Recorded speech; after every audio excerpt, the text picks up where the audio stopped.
Good afternoon, everybody. My name is Amin. I go by Sam.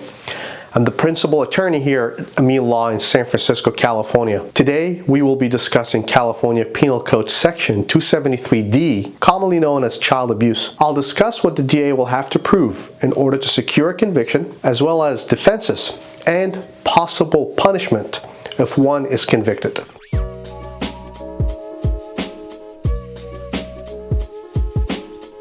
In order for the district attorney's office to convict somebody of child abuse, they must prove three elements. Number one, defendant willfully inflicted cruel or inhumane physical punishment and or an injury on a minor. Number two, the punishment and or injury inflicted by the defendant caused traumatic physical condition. And number three, when a defendant acted, he or she was not reasonably disciplining the minor. Some examples of child abuse include hitting, punching, slapping, kicking, pushing, shaking, choking, burning, throwing the child or throwing an object at a child. It is basically any act that injures the minor that can be considered abuse if it causes traumatic condition or is cruel and inhumane. Now, the term cruel and inhumane is not specifically defined in the penal code, so it's up to the jury to make up their mind on what constitutes the elements of cruel and inhumane. Four common defenses to child abuse. Number one, false allegations.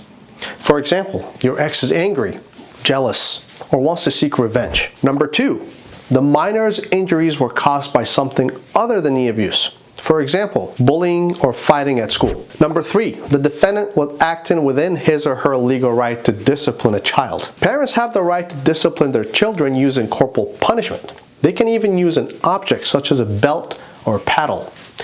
As long as the discipline is reasonable and the spanking causes no bodily injury, you should be okay. Number four, the injury was a result of an accident. For example, sports-related incident. Punishment.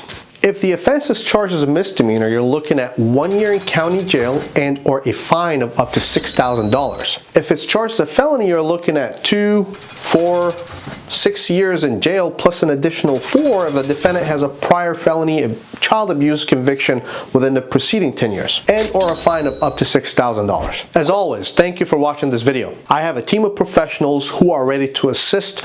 All you have to do is pick up the phone and give us a call. If you found this video educational, I'd greatly appreciate it if you can share it. Of course, don't forget to like, comment, and subscribe. Bye-bye.